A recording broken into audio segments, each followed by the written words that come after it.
Lijep pozdrav, mlade dame i gospodo. Stanite malo, stanite i vi, stanite, ozbiljno. Ne, još bolje, ustanite. Ne mičite se.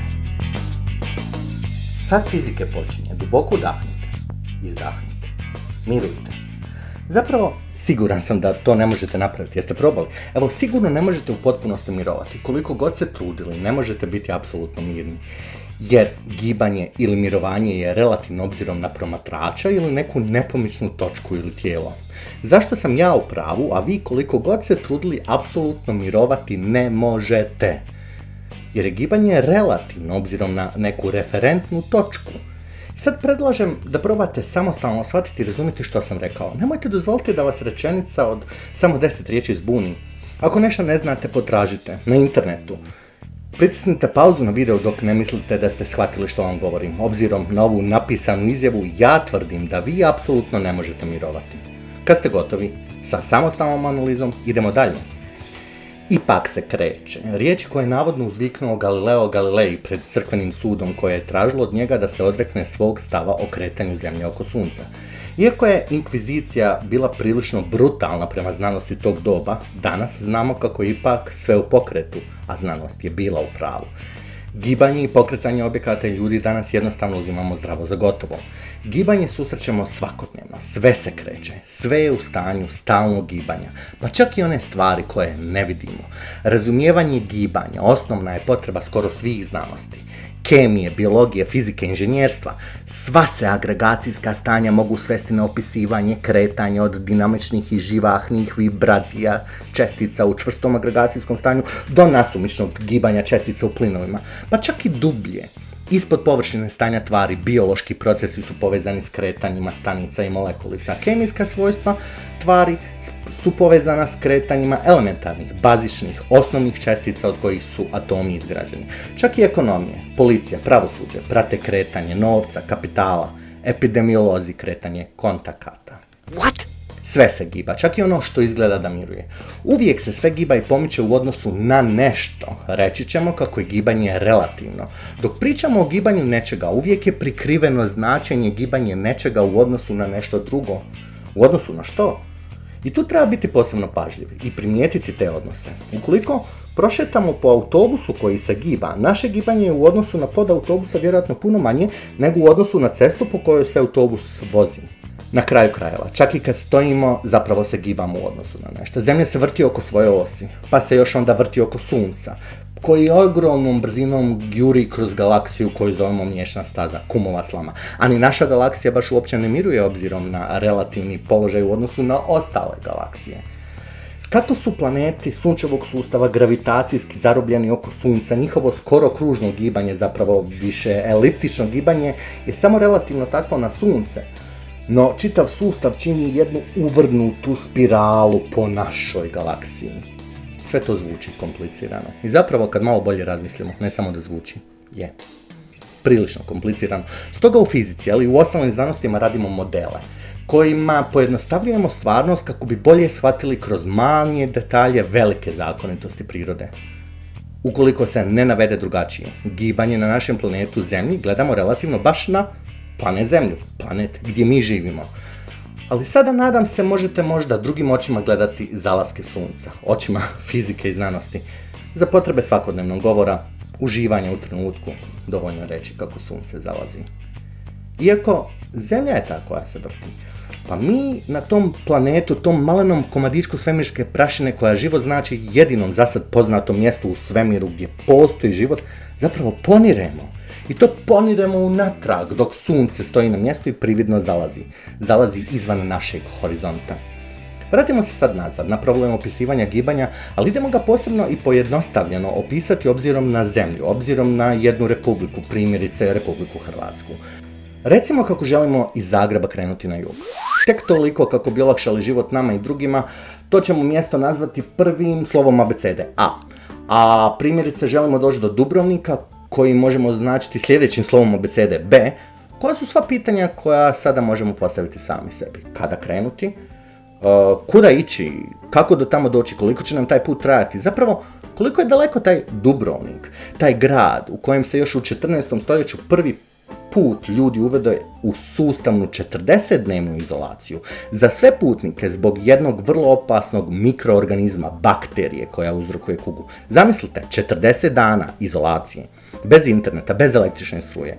Ovih dana mjeseci nas obara drugi oblik koji nije ni živ ni mrtav, a zove se virus. 40 dana, ili na talijanskom karantina, počeli su oni sa 30 dana, ali Trentina, ali su shvatili kako je vrijeme inkubacije razvoja bolesti malo duže nego su mislili. No, izolacija oboljelih od neoboljelog dijela ljudi su pristupi poznati još iz Levitskog zakonika koji nastaje još za vrijeme Perzijskog carstva, tamo negdje 500-300 godina prije naše ere. No, nazad na problem putovanja od Zagreba do Dubrovnika. Kako i kuda? Avionom bi trenutno raspoloživim, ali i ekonomski prihvatljivim načinom putovanja bili najbrži. Taj put bi otprilike ovako nekako izgledao, ne uzimajući u obzir prave lokacije aerodroma, rute, prilaska, sletanja i slično. Jednim drugim prevoznim sredstvom, primjerice automobilom po autocesti dok ide, pa onda dalje magistralom, taj bi put bio malo drugačijeg oblika, sigurno i trajanja. I jedan i drugi su izvedivi, ali nama u ovom trenutku teško opisivi. I avioni i automobili idu gore i dolje. Jedan leti, drugi ide kroz tunele i vijadukte, pa ćemo standardno, kao u fizici, ali i mnogim drugim znanostima, pojednostaviti priču, kako bi je lakše shvatili i opisali. To jest napraviti model. Za početak, moramo se maknuti iz prostora kao takvog, koji ima gore-dolje, koji ima lijevo-desno, koji ima naprijed-nazad. Tu ćemo priču spustiti na papir, na samo lijevo-desno i naprijed-nazad, ili možda još bolje istok-zapad-sjever-jug. Tu moramo napraviti još jedno pojednostavljenje, što je problem sam za sebe. Kako planet, koji je vrlo nepravilnog oblika, koji ga možemo smatrati kuglom, koji zapravo nije kugla jer je onako malo spljošteno na polovima, zapravo je onako sad nekako grbav, koji je najtočniji oblik, naziv za oblik planeta na kojem živimo, geoid, no ajde, kako tu kuglu izravnati? To je veliki problem geografije i kartografije i slično, ali kada se riješimo i tog problema koji nam smeta, dolazimo do vrlo jednostavnog pitanja. Uočite sada tu jednu malu promjenu u obliku karte. 3, 2, 1, sad. Ste vidjeli? Evo još jednom. Evo ga, hop. Mala promjena koja nam sklanja ono što nam smeta. Zakrivljenost zemlje i visinske razlike. Fizika dosta pojednostavljuje stvari, razvijajući modele. Te sada možemo naša dva odabrana načina putovanja od Zagreba do Dubrovnika prikazati drugačije. Avionom crvenom ravnom crtom i koja spaja Zagreb i Dubrovnik i ovom malo krivudavom žutom crtom koja spaja Zagreb i Dubrovnik. Zapravo smo već rekli da ih nećemo zvati pravim imenima, nego ćemo im dati šifre A i B, dok čitave gradove s dosta ljudi zamijeniti najobičnijom točkom. I uz toliko pojednostavljenja, tko može reći da je ovaj dio fizike težak? Ne. Nisam rekao kako fizika nije zahtjevna. O da, zna, vrlo biti zahtjevna, ali ovaj dio, možemo li ga još više pojednostaviti? Jer smo problem putovanja i gibanja sveli na ove dvije crte ili dvije točke. I u suštini to radi znanost. Pokušavajući shvatiti male dijelove koje čine veliku slagalicu, pojednostaviti modelom stvarnost i razumjeti pojave. Što je moguće jednostavnim načinom opisati što je moguće više stvari. Primjerice, kako bi vi vlastitim riječima opisali razliku između crvene i ove žučkasto-narančaste crte, staze? Da sam ja na vašem mjestu, sada bih pritisnuo pauzu. Iskoristio bih priliku da samostalno razmislim. Ja, vi, svi mi, skupa sa mnom, imamo vlastite mentalne sheme izgrađene na iskustvu i znanju. I kao što je svako od vas jedinstven, tako je i svaka naša mentalna shema jedinstvena, posebna. Ta naša shema utječe na to kako razmišljamo, kako učimo o nekoj temi. Razmislite, kako bi vi samostalno opisali vlastitim riječima razliku između ove dvije staze? I zapišite taj vaš opis, jer uvijek je bitno razlikovati vlastite stavove i mišljenja od znanstvenih činjenica i definicija. Stoga predlažem da uvedete poseban način označavanja za vlastita razmišljanja. Zapravo, mi smo mogli na mnogo različitih načina doći od A do B. Matematičkim rječnikom postoji beskonačno mnogo različitih načina. Primjerice, mogli smo preko Budimpešte, Beograda, tamo pa kroz Crnu Goru. Ili recimo preko Ljubljane, Trsta, u Ancone presjednemo na brod do Dubrovnika. Ili recimo autocestom do Slavonskog Broda i onda dolinom rijeke Bosne preko Sarajeva i Mostara do krajnje destinacije. Kako god krenuli, kuda god skrenuli, automobilom, avionom, brodom, pješke ili biciklom, jedna stvar postaje očita. Crvena crta se razlikuje od svih ostalih. Ona predstavlja najkraću udaljenost između dvije točkice. Kako bilo da bilo, gibanje je relativno i ovisi o tome kako i od kuda ga gledate, ovisi o položaju promatrača. Ako imate suputnika i zajedno putujete, onda se jedan u odnosu na drugoga zapravo ne gibate. No ukoliko promatrač stoji negdje sa strane i vas vidi kako prolazite, onda iz njegovog gledišta vi se gibate. Tako da možemo reći kako je gibanje, ali mirovanje, relativno obzirom na promatrača ili neku drugu nepomičnu točku ili tijelo. A za neko tijelo možemo reći kako se giba ukoliko se njen položaj mijenja obzirom na neku točku s kojom uspoređujemo tu promjenu, obzirom na referentnu točku naspram koje uspoređujemo promjenu. I tako smo lagano došli do dvije važne ideje potrebne za opisivanje gibanja. Kuda god krenuli, koji god put odabrali, konačni pomak će biti isti. Koji god put odabrali, konačni pomak će biti isti. Stoga možemo reći da je put ili putanja ili znanstvenim rječnikom trajektorija linija koja prolazi kroz sve točke kojima je tijelo prešlo tijekom gibanja. Kao da je ostavljalo nekakav trag iza sebe, kao što su Ivica i Marica ostavljali tragove. No putanja, to jest trajektorija, je u većini slučajeva zamišljena linija. Meni je riječ trajektorija umjesto putanja osobno super primjer kada znanstvenici i profesori zaborave kako njihov način govora nije uobičajen i način razmišljanja nije uobičajen, pa pričaju, a mnogi ih ne razumiju. Ili možda samo žele da zvuče tako. Kao političari koji ne žele odgovoriti jednostavnim odgovorom na jednostavno pitanje pa koriste različite jezične, retorične tehnike kako bi zvučali mudro. Duljina putanje je skalarna veličina, a skalarna veličina je matematički u potpunosti određena iznosom. No pomak je nešto drugo, to je udaljenost u zadanom smjeru. Pomak je najkraća udaljenost između dvije točke, u ovom slučaju između A i B.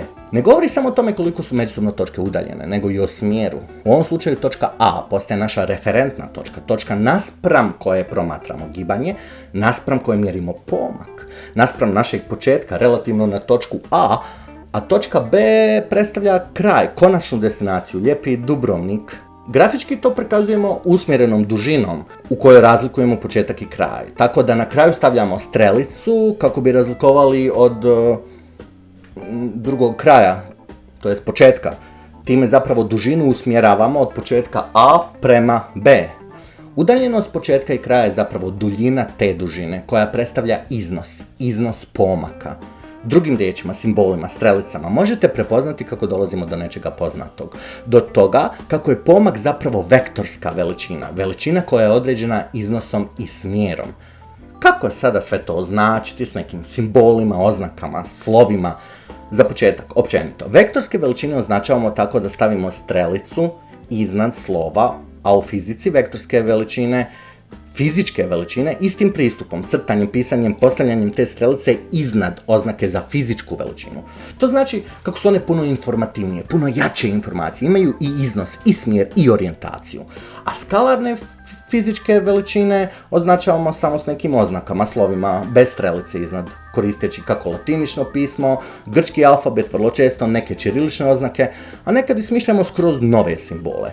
Sad ćemo pozornost usmjeriti na jednu oznaku, simbol, slovo, mali trokutić, koji je zapravo veliko tiskano grčko slovo delta.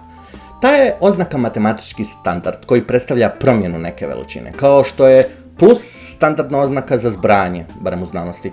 U nekim državama zeleni plus je simbol za ljekarne, no o tom potom.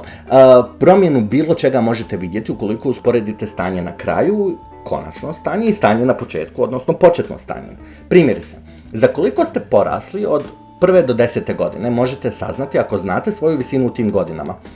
Pa uzmimo općenito, stvarno nije važno što, bilo što, apsolutno ne, nešto što je bilo prije, označimo to nešto s n, primjerice n. I onda u indeksu malim slovima dolje desno napišemo početak, kako bi znali da je to nešto informacija o tome nečemu na početku. Uobičajeno je taj početak označavati s nulom, nekad i s jedinicom, a onda će to isto nešto kasnije biti n na kraju. A promjena toga nečega čega se onda označava kao delta n. Te možemo pisati kako je delta n jednak razlici tog nečega između početka i kraja. Od te krajnje vrijednosti na spomenutom primjeru vaše visine u 10. godini oduzmemo vrijednost tog nečega na početku onoga što mi smatramo početkom, onoga s čim želimo mi usporediti. A to bi na primjeru vašeg rasta ne osobnog, nego visinskog rasta, bila vaša visina u prvoj godini? Susreli smo se već s tim trokutićem koji izgovaramo delta, jer to je slovo koje se tako izgovara. Kod promjene energije, primjerice, razlika potencijalne energije, kako gravitacijske ili električne. Sada si možemo postaviti pitanje kako označavati put. Kako označavati tu udaljenost. Možemo s P kao put, ali je dosta nezgodno izmišljati svoje oznake, niko nam ne brani, možemo, ali trebamo ipak prihvatiti kako je engleski jezik postao globalan, pogotovo u znanosti. P koristimo za neke druge stvari. Možemo primjerice six, ali to je obično zgodnije držati kada se nešto mjeri u x smjeru, duž apsise, a ispostavlja se kako je učenicima veliki problem primjenjivati univerzalne zakone matematike s bilo čime ukoliko nepoznanica nije x. Pa ćemo x ostaviti na miru. Mogli bi kao d, kao distance na engleskom, udaljenost. Nema nikakvog posebnog razloga zašto ne. Može. Kao što rekoh, engleski jezik je trenutno dominantan jezik znanosti. Trenutno nema razloga zamisliti kako će uvijek tako biti jer nije uvijek tako bilo. Latinski je bio dosta prisutan, raširen i dugo vremena dominantan. Dosta znanstvenih, tehničkih i medicinskih termina na engleskom jeziku vuku svoje korijene iz latinskog. I upravo tu, u jednom radu iz 1638. godine, nedaleko od nas, se prvi put spominje nešto nalik putanji koju mi sada pokušavamo opisati. Ovo je napisano na jednom regionalnom talijanskom dijalektu i nema šanse. Nema šanse da to pokušavam pročitati jer ne znam. Ali ostatak svijeta je vjerojatno ovaj tekst pročitao na tada dominantnom jeziku znanosti, na latinskom. Ali spazite jednu riječ. Spazio. Ja sam je spazio. Jeste li vi spazili? Spazio. Ostatak svijeta je vjerojatno ovaj tekst pročitao na tada dominantnom jeziku, na latinskom, koji ovako izgleda. Napisao ga je autor s imenom kojeg također imao svoju latinsku verziju, no njegovo ime isto ne želim izgovarati kako ne bi napravio neku grešku, ali uočite kako se ovdje ista ta riječ prevodi kao spatio. Spatio. No, usudit ću se za potrebe boljeg razumijevanja taj tekst prevesti kao: u slučaju jednolikog gibanja, put prijeđen tijekom duljeg vremena veći je od puta prijeđenog tijekom kraćega vremena. I spazite ovo, put, odnosno putanja i na latinskom i na talijanskom počinje sa slovom s, pa čak i engleski space, što znači prostor, vuče korijen iz latinskog, spatium, dok je naša riječ put i prostor zapravo nastala iz staroslavenskog jezika. Te riječi su objavljene u knjizi Dijaloga i matematičkim demonstracijama između dvije nove znanosti. Knjiga koja kao vrhunac 30-godišnjeg strpljivog i predanog rada upada u oko Rimskoj katoličkoj crkvi, te je Rimska inkvizicija zabranjuje. Knjiga koja argumentirano pokazuje puno toga što Rimska crkva ne dozvoljava da se dira i da se o tome razmišlja. Jedna od velikih zamjerki Rimske inkvizicije je to što se unutra dokazuje kako se zemlja ipak vrti oko sunca. A tog autora mi poznajemo kao Galileo Galilei, frajer s početka naše priče. Talijanski matematičar, fizičar, astronom i filozof, svestrani velikan znanosti, postavio je temelje observacijske astronomije, moderne fizike i općenito ga možemo smatrati otac znanstvene metode. Stoga ćemo se probati dogovoriti kako duljinu putanje, to je prijeđenog puta, označavamo slovom s. A od prije već znamo kako je standardna međunarodna jedinica za duljinu metar s oznakom m. Pomak kao takav možemo označavati s delta x i strelicom iznad, jer to je vektor. Uobičajeno se to radi tako, barem do fakulteta ili malo specifičnijih studija, kada se često može vidjeti malo slovo r kao oznaka za pomak. I sad, kad razlikujemo pomak od puta, možemo ići dalje. Prije Galilea, ljudi su opisivali gibanja kao spora ili brza. Galileo je u malo prije navedenom odlomku prvi počeo određivati brzine uspoređujući prijeđene udaljenosti, uzimajući u obzir vrijeme koje je potrebno za prelazak tog puta. Interesantno je kako u to doba Galileo može jednostavno mjeriti udaljenost, ali Vrijeme je bilo teško zamjeriti. Smišljao je taj frajer mnoge načine, od vodenog sata gdje kapljice kapi, pa do usporedbe vremena sa vlastitim otkucajima srca. Vrijeme, to vrijeme, njega nikad dosta, brzo leti, zar ne? Vrijeme, bez obzira koliko se činilo jednostavno u svijetu fizike, to uopće nije jednostavna stvar. Puno misli je utrošeno o vremenu, pjesme, knjige su pisane o vremenu. Jedan naizgled tako jednostavan koncept ideja koje su mnogi razbijali glave. Jednostavni koncepti su nekad možda najteže objašnjivi. Ja neću, ni ne želim, zapravo ni ne znam, niti mogu ulaziti sada u analizu što je vrijeme. U fizici vrijeme označavamo s malim slovom t od engleskog time. I zadovoljen ću reći kako je to mjera intervala između dva događaja. Osnovna SI jedinica je sekunda, ali je i sat i minuta kao ne SI jedinica dozvoljeno koristiti u SI svijetu. Sekundu označavamo s malim slovom S. A sekunda je priča sama za sebe. Stoga dajte mi sekundu o sekundi ili dozvolite par sekundi za sekundu tako da počnem pričati o minuti. Jer iz latinskog minuta kao nešto maleno ulazi u srednjovjekovni engleski kao neka sitnica. A tada u srednjem vijeku još su manju sitnicu zvali druga sitnica, to jest second minute. I s vremenom jezik se mijenja, evoluira, prilagođava se. Minuta kod druge sitnice lagano nestaje i ostaje samo druga, to jest second. Na tragu Galilejevih misli, ali i naših osobnih iskustava, znamo kako će ona tijela koja su brža prijeći veće udaljenosti u istim vremenima u odnosu na tijela koja su sporija. To je mjera promjene udaljenosti tijekom nekog vremena. Što ste brži, dalje ćete stići, ili recimo to malo ušminkanije, povećanje brzine će uzrokovati povećanje prijeđene udaljenosti. Matematički možemo reći kako je brzina proporcionalna sa udaljenosti. S druge strane, možemo reći da ćete prije stići ako požurite. Pa drugim riječima, povećanje brzine će smanjivati vrijeme potrebno za dolazak do cilja. Ili matematički kažemo kako je brzina obrnuto proporcionalna s vremenom. Spojimo li te dvije relacije, možemo napisati kako je brzina količnik udaljenosti i vremena, a kako su i udaljenosti i vrijeme fizičke veličine, a fizičke veličine imaju mjernu jedinicu, možemo napisati kako je iz pogleda mjernih jedinica to metar kroz sekunda. Za fizičku veličinu brzine koristimo uobičajenu oznaku, malo pisano slovo V od engleskog velocity. Udaljenost označavamo slovom S od latinskog spatio ili od engleskog space, to jest prostor, a vrijeme je označeno s malim slovom T, englesko time. Metar ima svoju standardnu oznaku, malo slovo M, a sekunda, kao još jedna osnovna mjerna jedinica, malo slovo S. I sada možemo stvarno ljepše analizirati gibanje od Zagreba do Dubrovnika. Dok god znamo iznose udaljenosti, bilo da idemo autom ili avionom, ukoliko znamo koliko nam je vremena trebalo gibajući se po ravnoj ili ovoj zakrivljenoj krivulji, možemo izračunati brzinu. Dubrovnik je od Zagreba udaljen 602 km autocestom dok ide, pa onda magistralom dalje.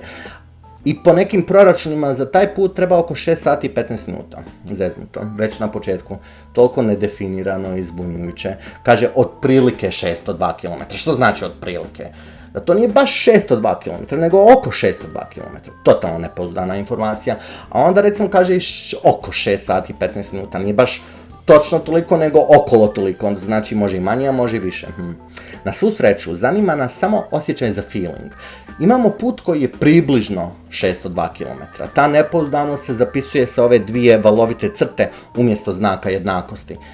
Isto i za potrebno vrijeme, gdje 15 minuta zapravo 1/4 sata. Ako je brzina put kroz vrijeme, ali moramo znati kako nećemo biti točni jer nemamo točne ulazne informacije, možemo pisati kako je to približno jednako 602 km podijeljeno sa 6,25 sati. I dobijemo kako je brzina jednaka 96,32 km na sat. To je odgovor koji nam jednadžba daje. To je brzina automobila, je li? Ne znam, možda, valjda, ne znam. Ne može to nikako biti brzina automobila, nema šanse, nema teoretske šanse. Kao što sam već rekao, fizika pojednostavljuje stvari, a život je sve, samo ne jednostavan. Ta brzina nema previše smisla u stvarnom životu. Zapravo uopće nema smisla. Osim ukoliko živimo u svijetu gdje se ne čeka na naplatnim kućicama, gdje nema prometa i drugih vozila, gdje imamo savršenu moć održavanja brzina i imamo auto s nekim super cool tempomatom koji neće mijenjati brzinu kad ide uzbrdo ili nizbrdo. Pa čak i u svim tim idealnim uvjetima brzina auta će se mijenjati tijekom tog puta. Ta brzina koju smo izračunali zapravo nije brzina auta, to je prosječna brzina auta, to je srednja brzina auta tijekom cijelog putovanja. Jer nema šanse da se automobil giba stalnom, nepromijenjenom, konstantnom, jednom te istom, dosadnom brzinom tijekom cijelog putovanja. To jest jednolikom brzinom. Nema šanse. Srednju, prosječnu vrijednost bilo koje varijable, tako u ovom slučaju brzine, označujemo sa crticom iznad. Ona uzima u obzir čitav put i svo vrijeme potrebno da se stigne od jedne do druge točke. Ona uzima u obzir razliku između početne točke gibanja i krajnje točke gibanja. I moramo usporediti početne i konačne vrijednosti, kako puta, tako i vremena. U našem primjeru početak je A, kraj je B. Može biti to 1 i 2, može biti 5 5 i 18, može biti ž i č, totalno je svejedno. Bitno je da su konačne i početne vrijednosti onoga što nas zanima. To može biti cijelo gibanje, može biti samo jedan mali dio gibanja. No kako bi vidjeli razliku, moramo od konačne vrijednosti oduzeti početnu, kako za put, tako i za vrijeme. Možemo pisati samo delta S uk umjesto ukupno i delta T uk umjesto ukupno. Ta jednadžba uzima također u obzir razliku između početnog trenutka, kada je tijelo krenulo na put, i krajnjeg trenutka kad je stiglo na destinaciju B, što je ukupna promjena vremena, odnosno delta T. To je naša promjena veličine koja nas u ovom trenutku zanimaju, a to je sad ukupna promjena puta, delta S, i ukupna promjena vremena, delta T. Tako da, malo prije spomenutih 96,32 km na sat je zapravo srednja brzina, prosječna brzina, a 602 km je promjena puta gdje smo krenuli s 0 i došli na 602, a dok je 6,25 promjena vremena delta T, gdje smo počeli mjeriti vrijeme kad smo krenuli na put s točke A i zaustavili štopericu kad smo stigli na destinaciju B, te vidjeli kako tamo piše 6 sati i 15 minuta. No, vrlo je bitno napomenuti da mi nismo išli na ovaj put i mi nismo niti mjerili udaljenost, niti mjerili vrijeme. Ovo je planiranje i predviđanje puta koje se nije ni dogodilo. Bilo bi stvarno zgodno sjesti u auto i otići u Dubrovnik, napraviti mjerenje, nadati se, popiti neku kavu, sok ili nešto drugo po nekim pristojnim cijenama. Vi riješite samostalno ovaj još lakši zadatak. Avionom je do Dubrovnika potrebno 55 minuta, a navodno je od Zagreba udaljenih nekih 390 km. Avionom. Kolika je srednja brzina aviona? Srednja, jer tu morate stvarno uzeti u obzir takozvano taksiranje dok avion dobije dozvolu da poleti i dođe do piste, pa poljetanje, pa dolazak do visine krstarenja, pa sletanje, pa prilazak aerodromu, pa taksiranje do aerodroma. Toga je srednja brzina puno zgodnija, zar ne? I zato, mlade dame i mlada gospodo, brzina je važan element u našim životima. Vrijeme brzo prolazi, informacije brzo dolaze. Treba ih znati, naći brzo, ali i pouzdano. S ciljem, a cilj je važniji od brzine dolaska do njega. Postavite si ciljeve jako visoko, ali mudro isplanirajte put. Skroz je u redu izabrati duži put. Skrenuti s njega kako bi otkrili nove stvari i postali bolji ljudi. Uživajte u tom procesu. Da, povećat će se srednja brzina, ali cilj će ostati isti, a možda i neće, jer će vam put možda promijeniti ciljeve. To je skroz u redu. Mijenjajte se, rastite, učite, budite bolji u onome što volite. Kako god bilo da bilo, neka delta T dozvoli promjene, jer jedina konstanta u životu je upravo promjena.